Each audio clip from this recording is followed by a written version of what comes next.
Hello everyone, welcome in today's video. आज की video में फिर से हम एक ऐसी कंपनी लेके आए हैं जो अपने आप को स्केल करती जा रही है, जो अपने आप को कमोडिटाइज प्रोडक्ट से उठा के स्पेशलाइज्ड प्रोडक्ट में सेट कर रही है, जो अपने आप को वैल्यू चेन में ऊपर लेके जा रही है और साथ ही साथ मैनेजमेंट का ट्रैक रिकॉर्ड बड़ा ही शानदार है। तो हम इस वीडियो में क्या क्या समझने वाले हैं। हम सबसे पहले समझेंगे कि कंपनी का बिजनेस मॉडल क्या है, आगे चलते हुए कंपनी कहाँ से ट्रांजिशन करके कहाँ पहुँचना चाहती है और किस तरीके से ये इन्वेस्टर्स के लिए वैल्यू क्रिएट कर सकती है, और मैनेजमेंट का ट्रैक रिकॉर्ड कैसा है। ये सारी चीज़ें आज की वीडियो में हम एनालाइज करेंगे। और सब्सक्राइब कर लीजिए चैनल को, ताकि ऐसी ही डिस्कशन हम बार बार कर पाएँ और ताकि आप लोगों के लिए हम वैल्यू क्रिएट कर पाएँ और हम जिस तरीके का एनालिसिस अपने लिए करते हैं उस तरीके का एनालिसिस आपके लिए भी कर पाएँ और आप लोग भी उसका फ़ायदा उठा पाएँ। तो चलिए शुरू करते हैं आज का वीडियो और देखते हैं हमारी कंपनी किस तरीके से अपने आप को ट्रांजिशन कर रही है और किस तरीके से अपने आप को वैल्यू चेन में ऊपर लेके जा रही है। Let's get started. अभी तक कंपनी का नाम पता चल गया होगा, we are talking about the plastic, और ये बेसिकली कंपाउंड पॉलीमर्स बनाने में माहिर हैं, राइट। और इनका जो 33% मार्केट शेयर है वो XLPE से आता है। XLPE बेसिकली ये वायर है जिसके अंदर ये कॉपर है और ये बाहर का जो आउटर लेयर होती है वो XLPE से बनती है, ठीक है। उसमें इनकी 33% की मोनोपोली है और 50% की सायोप्लास के अंदर मोनोपोली है, राइट। और बेसिकली अभी तक ये जो बनाते थे वो PVC कॉमोडिटाइज्ड प्रोडक्ट बनाते थे और जहां मार्जिन इनका 4 से 6% होता था, लेकिन अब ये अपने आप को फायर सेफ्टी प्रोडक्ट्स के अंदर, कंपाउंड के अंदर फोरे कर रहे हैं, जहां पे एबिटा मार्जिन बढ़ जाएगा। मींस अभी तक जो मटेरियल बना रहे थे उसमें 4 से 6% एबिटा मार्जिन था, अभी जो बना रहे हैं वो 8 से 12% एबिटा मार्जिन कमांड करेगा।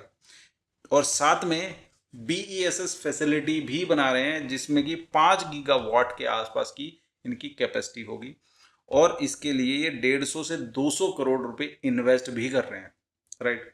तो एसिमेट्रिक वैल्यूएशन है, बेसिकली 13 का पी होते हुए ये 30% का ROC है, इनका 20% का ROE है और A+ क्रेडिट रेटिंग है। मींस बहुत स्टेबल कंपनी है, राइट।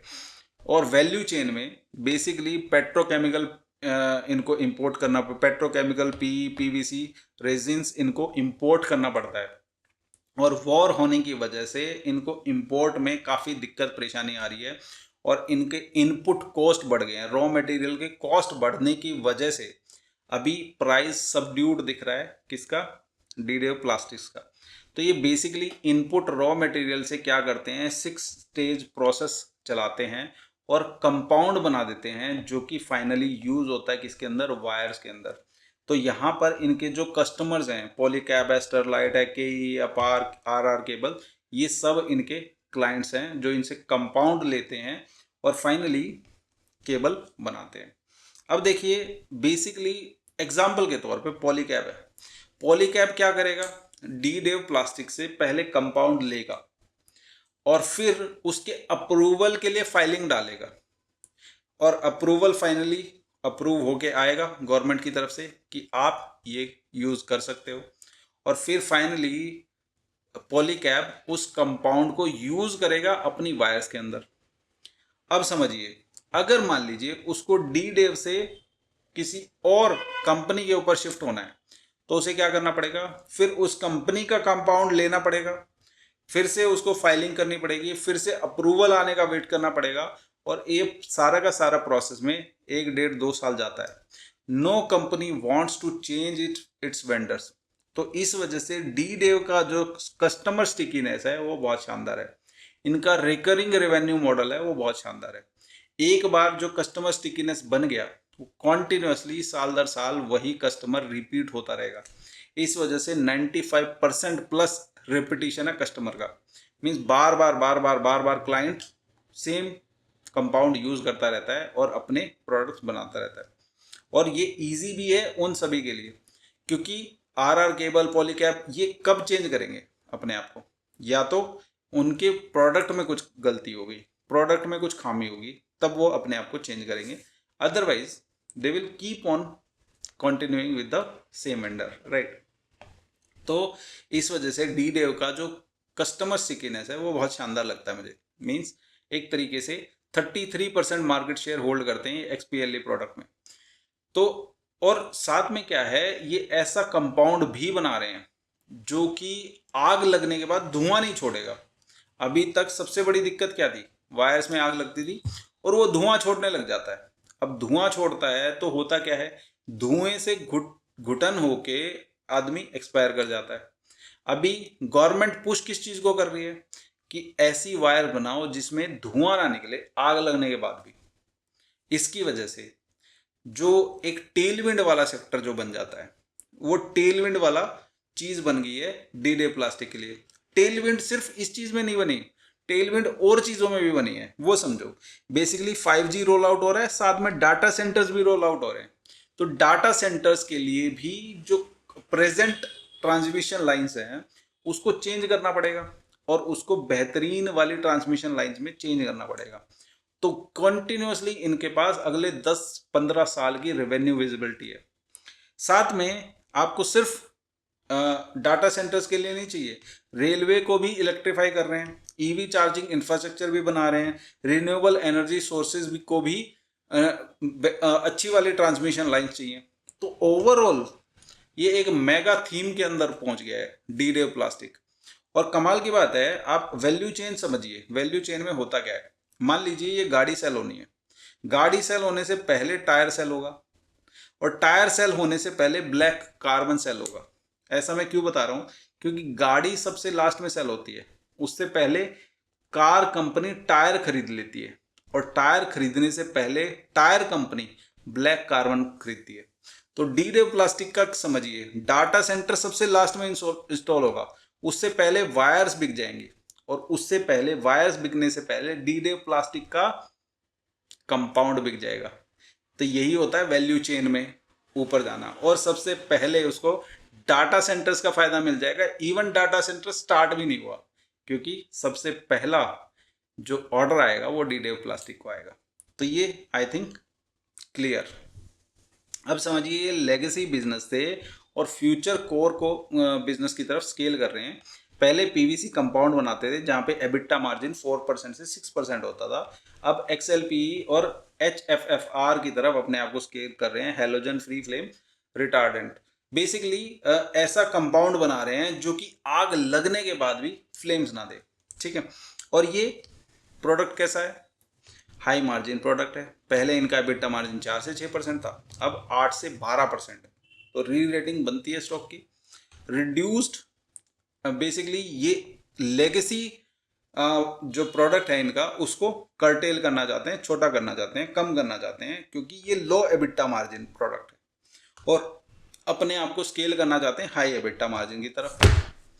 तो इस वजह से होगा क्या, इनकी कैपेसिटी को एक्सपेंड कर रहे हैं और इस कैपेसिटी को धीरे धीरे करके डाउन लेके आते जा रहे हैं, ठीक है।